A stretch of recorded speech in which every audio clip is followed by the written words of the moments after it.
Welcome, everyone, to Calliope's Corner. I'm Paula Kersey here at the place where poets and songwriters meet here on WRHU 88.7 FM Radio, Hofstra University, and WRHU.org. I have an interesting group in the studio for your listening pleasure today. Let me introduce the two men that are with us here in Studio North. For more than 20 years, William Frank has been blessed to read extensively as part of a tandem reading with D.W. Stojek, who's also in the studio here with us. They've read across New York City, Long Island, and are both well-received feature speakers in a dynamic contribution, should I say, to open readings, such venues that they've been to include the Poetry Festival at the Dodge Festival, Poetry Project in St. Mark's Church.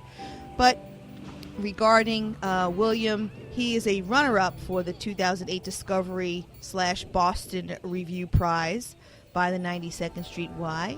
And his first book of poetry, The Morphine Faun, is his homage to traditional forms, free narratives, folklore, and all festivals being big and small. We're going to say hello to you, William. Hello, Paula. Thank you. We're going to now let you know a little bit about DW. I'm going to give you the shortened blurb on DW, the shortened bio. A poet inspired by both metaphysical and surrealistic schools of writing. He and William have been active poetry readers, as I have said before, for the past 20 years in the New York City metropolitan area. In 2009, he saw the publication of his first book of poetry, The Black Letter Omnibus, which we'll be talking about today. He also endeavors in the field of photography and other visual arts. Welcome, DW. Good afternoon, Paula. And I am so happy to have all of you both here in the studio with us. We're going to endeavor to try to attempt to address both of your new books. Let's first start with DW because we have had an opportunity to recite some of your work on our Poems from People Like You show, so many listeners may already be familiar with your name. In your recent book, The Black Letter Omnibus, you introduced the reader to a challenging mix of languages, including but not limited to Japanese and French, and you make references to the Greek and Roman mythology. Oh my goodness, that's all I could say. It is a mind-blowing brain tease of poetry. Pull it together for the lay reader for us, please. Well, and thank you, by the way. As far as the languages go, especially with French, the key artists and musicians and writers who have influenced me have been French. Usually of the peripatetic sort, walking around, making long journeys through a city, and collecting and documenting their thoughts and feelings. As many poets do. Of course. As well, right? Of course. So, but I've noticed that your chapters, they are aptly named. They introduce themes of the poem that follow, which is what omnibus means. Mm-hmm. But, for example, you do have one chapter called Bledding Furies Medlars, of which you're going to read two selections from for us today. But Fury is written with the capital F, which leads the reader to recognize that it is a noun. Of course. Right? Of course. Fury is a minor female deity who assaults criminals to avenge tormented victims, correct? Yes, but in this case, they're the most violent of romantic criminals. In the fact that the crimes are of unrequited love. I've been the victim and perpetrator, as many people have throughout their lifetime, their entire lifetimes. So, but with bledding is a ripeness beyond ripeness. It's a process that has gone too far. Whereas with medlars, which this particular fury has, medlars actually sweeten when they've gotten to that point of almost being what would be It's considered an rotten. African fruit, right? Exactly. So when they're at the point of someone would actually go, oh well, this is spoiled fruit, they're at their absolute sweetest. So it's a mixed bag of not vengeance, but it's truly a surprise and dismay that the bitterness isn't there. Well, you have one poem in that sequence of poems called "In the Core of the Nerve." Yes, Can you read that for us? I absolutely can. In the core of nerve. I met you today, O mother, O sister, O mistress. Your voice stuck to acetate, your tongue black and rubber, long since saddled by gassy propane. I met you today, so faint in appearance, so thick a scar gracing your cheek, with mocking innocence, parodying my bruiseless face, eyes stitched to say, where's your scar? When seeing none, then, what pretty things these pretensions be. You wish this upon me, sculpting me from warm paraffin, carting the mind to soot. The things that ate you, which you became, that prey upon me, that feed you, knowing that I will someday be you, not whore, nor goddess, nor charwoman sifted through the days, but blind and wicked at being raised again. Wow. Thank you. I just want to let everybody know who you're listening to. You're listening to D.W. Stojek. He is one of our guests here, Calliope's Corner. You are at the place where poets and songwriters meet here on WRHU 88.7 FM, Radio Hofstra University. Stick with us because we're going to hear some more poetry from D.W. and also some poetry from William Frank. But that piece was from your Black Letter Omnibus, which is a new release. Mm-hmm. And I can say that after reading a lot of your work, I can say that most of the selections I felt in this particular chapter held true to the theme of avenging survivors of victims of cruelty or maybe violence of abuse. Do you agree? I mean, is that what you were trying to say? Only, I think of love. I mean, the most complex. I mean, hate is a very simple, Word. straightforward emotion. Love, though, is by far the most difficult. Well, I can definitely see that you enjoy the juxtaposition of a word. Oh, absolutely. You absolutely. definitely play with your words, the intensity of your words, the The levels of meaning within each word. It's so clearly done so well. Thank you. Thank you so much. So there's another poem from that section. Yes. South Cemetery Iris. Okay. Here we go. South Cemetery Iris. I bury myself in you. In an embrace of kingdom, you are earth, dirt.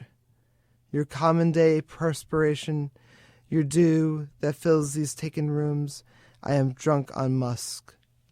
A forsaken god choked by a yoke of ivies and pegs of tin chimes securing footings of dusk. You sow lily of tissue and twig, your heart peddling perfume addered out your sweating heart. Your hair to ink, pillow to paper, watching you from a window, refusing to read. No more is a mind, I am drunk. I empty morning stars, dust your rootless crop nightly, pinch the grave a bit more tightly than necessary, strangling airs and nebula, and I am broken, and I love you, yet I will never see your eyes again. Now, I'm going to throw something at you, which I didn't mention to you at all in our pre-talk. But I find this to be Rumi-esque. Okay.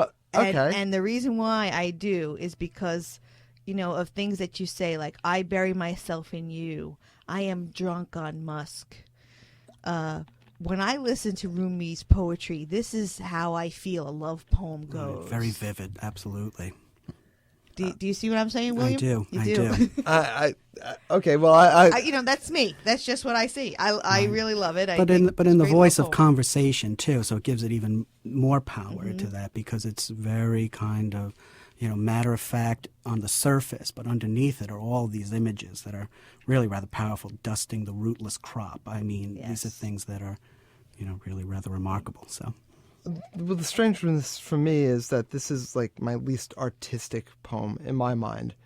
It came so swiftly. There was no fermentation. It was just Channeled. there. Exactly. There was no time for 20 years worth of rumination and slowly going, here's the frame, and applying it. Let's get to your next poem, because I have to say this quickly. In some of your press, you've been quoted as saying that you wish to bruise your reader into your poetry, and I'm going to assume that that's differentiated from just easing them into your style. That may have been too harsh a word. But, the next poem that you're going to read for us, maybe you could just introduce it. It's Le Verse du Soleil. And just one moment here. Let's see. Oh, We're right. reading from the Black Letter Omnibus, D.W. Stojek, and go for it. When hands of dolloped dough, appling points of two frail rays, were by the clutching strut of my sister's pram led, my feet as wide winds would through a gravel drive, careless currents, and would a world distress. Clouds assumed a subterfuge, stones, dropsicles sought out the punted pails, jawless myrmidon gaped a coo, menacing consumption of Canaan, beside an acre sum. First mute eternity, then deluge. Brief and bright as light through translucent bones, Mars' large bullets, one palm that clapped to thunder, its complement perversely seducing halcyon bolts of blue.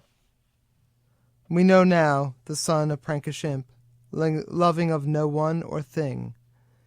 These fierce showers of minutiae, allegorical, shamming life. I have to ask now, it could be a surface poem about you being electrocuted in a lightning storm, or not. Have not had that privilege. It's actually a true occasion from when I was 4.5 years old. It was my first sun shower, a betrayal of by blueness. My mother had taken us, my sister and I, and she was roughly 1, and I was forced to hold on to the carriage, and the screeching of the monkeys as the rain started to come down, and the panic racing to the car. Right. All Holding this, onto the pram of the carriage. Exactly. Yeah, you see it all. It was just this moment where, as opposed to the other one, where everything fermented nicely into the warmth of, and taste of spring, rain, and an orchestra tuning, basically, like with a monkey's paws, basically. I can sense that you have an incredible handle on imagery in your poetry, as well as, let me segue to your photography. On your cover of your chapbook, I should say, your it's not really a chapbook, it's a full-fledged poetry book. You have some photography of yours. Thank you. Which is this pollen? No, that's a dandelion. It's a dandelion, which could become pollen, which could become blown away. Right. But he's also taken the photo for my book as well, which is quite striking and scares Excellent segue. everybody right into it. So there's Yes, a lot of range in his photography, from dandelions to on the people. cover of your book, William, there's a picture of a person wrapped in some type of spandex sheath over the entire person's body. I did not do that to that person. Yes. I got a must stain on my trousers. And Was that you? No. It's along during certain periods when I couldn't write, and I needed to actually socialize. Photography, going through the streets of Manhattan or just going out for a walk and having a camera. A lot of fodder there, right? Exactly. Well, I mean, it just gave me an opportunity to move out into the world. So with that, great segue to talk about your book, since we talked about the photography on your cover, which is DW's photography. Absolutely. Your book, The Morphine Fawn, by William Frank. The reference of the title of your book, Morphine Fawn, I believe fawn is the color of morphine when it's in powder form. That being possibly true, we're not going to validate that right now, I guess. But there's no doubt that the morphine fawn seems to be filled with free narratives that includes a lot of chemical equations, account ledgers, and particularly letters from fictional people that live to feast in a fictional world. Yes, the feast is the thing. I think that's a perfect word to describe it. The morphine fawn is really a pageant of what I'll call a gratified society, a place where everything and everyone is available, consumable, imaginable.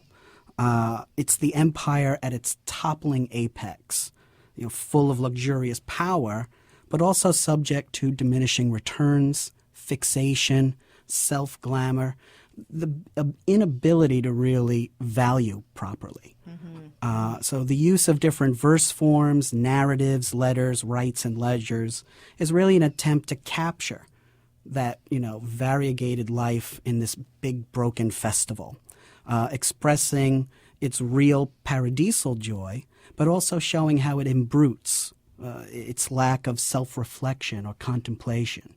The morphine fawn is a beast, an image of distraction, an appropriation of purpose, appropriation, taking someone away from that self-reflection to join in that larger festival. So, would you say, and I know everyone is aware that we generally have a pre-talk before we do these interviews, but I know the answer to this. I just want you to say it for the audience. Sure. Would you say that this is an indictment of what the current state of affairs are here in our country? Well, absolutely not. Actually, I would never go so far as to indict someone for that kind of thing. It's really an observation, and the main crux of the book is the fact that the person is kind of a half-detached observer, with one foot in, one foot out, and loving both. Be kind of getting caught in all the whirl of all the possibilities, the joy and the sorrow. Now, on every page you have either a letter or, as I said before, a narrative of some kind of chemical equation or a poem, or an account ledger of some sort. And it seems, of course, that every piece is connected to the next. Would you say it's fair to call Morphine Fawn a story poem? I think there's something to that. It's set during the Anthesteria, the Greek festival of flowers, where the wine casks are opened, dead souls return to the earth. And it's that kind of festival, that setting, that really frames the whole work. There's a loose thread that connects the poem, some more than others. Some souls are responding to other souls and all the like. And it kind of blends really the portraits. The poems are portraits of different souls together. It's certainly more disorganized than a natural story. I think the narrative progress is really the action of each of the souls, each poem presenting themselves to the reader across this festival. So just for fun, I do have to ask you, Okay. Are you a chemist? Were you an accountant in your past life? I'm thankful that I don't remember any of my past lives.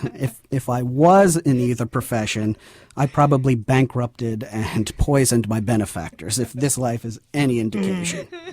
I guess I was really just trying to write something that expressed a world full of marvels and kind of my shadow in that. You have some great portraits of interesting characters who write some disturbing, cruel, but I considered comic love letters to other characters in the book. So, for an example, there's one character, Humtrick. Can you talk about him a little bit? Yes, although he probably wouldn't appreciate if I was talking about him, but he can't reach the knobs on the radio. No. So Humtrick is a dirty little lovelorn imp conjured from a whole bunch of biting things and candy.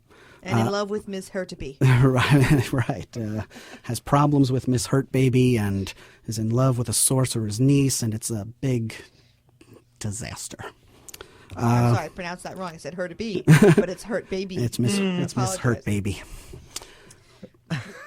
Clear name. Yes. Name. That was. You don't have to read into that name. Well, imp. Yes, no, and the imp can't spell, so I could see how you can miss the name. And then you have have problems with that. Yes, imps have 2 fingers at best. Then you have Mayonnaise. Mayonnaise, that's right. You know, the character that writes to Mayonnaise is really just like any cosseted, oblivious beauty that survives a series of destroyed cities, by someone else's labor or love, the kind of beauty that's a pain to lose or to keep. But I think I like epistolary poems because they tell as much about the writer of the letters as the recipient. And it kind of activates that part of the imagination, sometimes reserved for rumor. You have to kind of guess what the recipient's, kind of thinking. You have to kind of understand why they would keep corresponding with these kind of individuals. So it's really kind of a nice way to give a secondary character, the recipient, but also put the reader in the place of a recipient of these letters, too. Well, you have one poem, Ruin in Fair, which I think really can emphasize this character relationship that you have with letter writing. Yes, a so letter maybe writer. You could share that with us. Certainly, thank you. Ruin and Fair. I take advantage of you, Mayonnaise, with 100 lovers as you expected, among the ruins of this town where nothing is ever built for shelter or defense, where even the crippled can be a fetish, but the ugly are an expense, and no one regards that the public garden, his refuge from all prayer, is in the very center of its rising life. No one above the age of 11 works, but girls and boys run back and forth to the capital to provide the evening dole. By his own gifts, his solitude, but I suspect that wearing this inscripted colocynth will rather charm your rivals than enclose me, where love is the guilt of beauty. In the garden, disease is inconspicuous, and its fallen campanile has no anonymous glazier. There is a name over the name, the script twined together. Only our gentleness is in pseudonym. Come find me at the bottom of the bell tomorrow in the late afternoon. If I'm not there again, I might be lying down somewhere. I would be ridiculous if I did not add that 2 men of perfect aspect asked for you, after admiring the rose suspension, which you must see again for my sake, nor if I did not express how much I loved you, and with my gratitude for all that you have paid for me, moment eternal, like in Sodom. Now, William, I noticed that in that poem you reflect to him with a capital H, and I read in many of your other poems that you also refer to him with a capital H. Who is him?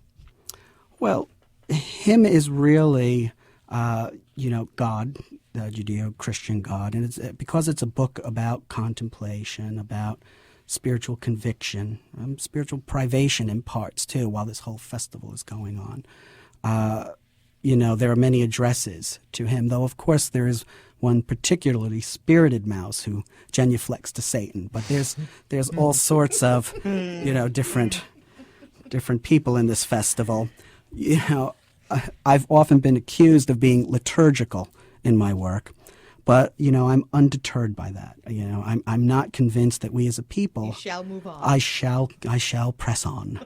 We still have our spiritual wonder, and I think we always will, and the desire to explore its sense of mission. There are certainly seemingly impossible contradictions in the spiritual life, I acknowledge that, but not many more than in the lover's life. So again, yes, I will persist in both. Well, please persist on and I read shall. another poem for us. Very well. I will. I think you have definitely another poem that reflects this relationship with him and another character. Yes, this is a poem titled "The Plagues," and it's really a poem about mission, about being between love and violence, trust and the loneliness of trust, being in the middle part of conviction, where of course doubt kind of resides. So it's about that moment of conviction and doubt. The Plagues. I was only a featherer, the brown birds.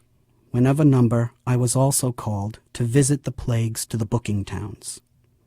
And when 10 of us were brought to him, I hid behind them in the door. But how did I offer my humility? He said to us, "You shall make carries. You shall cause brittleness. You shall confuse. You shall take the skin." There was a row to him of beautiful quarterfoils. But how did I stand up? He said to me, "You shall affect the heart. And 2 and 3 shall go together, even 5 and 6, but not you." And it was then reasoned among them that I should go first. I did put out from a soft hill with everything behind me. I trust upon you, even to violence. But what do I have now at the gate? What voice have I, that I should not take even one, while 9 other vengeances, who are also kind men, wait without the town and starve? You're at Calliope's Corner, the place where poets and songwriters meet here on WRHU 88.7 FM, Radio Hofstra University. And you just heard William Frank reading The Plagues from his new book called The Morphine Faun. Also in studio we have D.W. Stojek, author of the Black Letter Omnibus. And we are running out of time, so I have to ask William if he could just read one more poem from The Morphine Faun before we close out. Absolutely. This poem's a short one. It's titled "No One Comes to Vulture, and Here They Come." The poem kind of continues some of those themes in the plagues and some other places in the book, where the speaker is faced with destruction on a grand scale and confronts his changing place within it, both the immediate catastrophe and the aftermath, the responsibility, the inevitability of it. The speaker here is the author of a blitz and visits a peculiar museum of mirrors where the same artifacts no longer can return reflections. So, perusing these, a visitor at this museum can see what forgetting looks like, the history of effacement. Okay. So, no one comes to Vulture, and here they come. The bombing survey written, and the beautiful spring imminent, I went to the Vulture Museum of the Mirror, before they boxed at last the Algus Fright collection, and all the others once that returned a reflection, but fell in love and do not work anymore. No one can prepare to forget, and that is why I went. Thank you so much, both of you. William Frank, thank you for being with us. Oh, thank you for having me. A pleasure. DW, thank you for being with us. For those of you that want to get a hold of the Black Letter Omnibus by D.W. Stojek and The Morphine Faun by William Frank, how can someone get a hold of these books? Either through Amazon.com or CreateSpace.com. Excellent. And we also have a Facebook page at Splens Press. At Splens Press. So please do so. Please, I'm sure both gentlemen can be Googled. You're at Calliope's Corner. I want to thank you for being with us here. Gentlemen, again, thanks for being with us. And bye for now. Thank you. Thank you very much.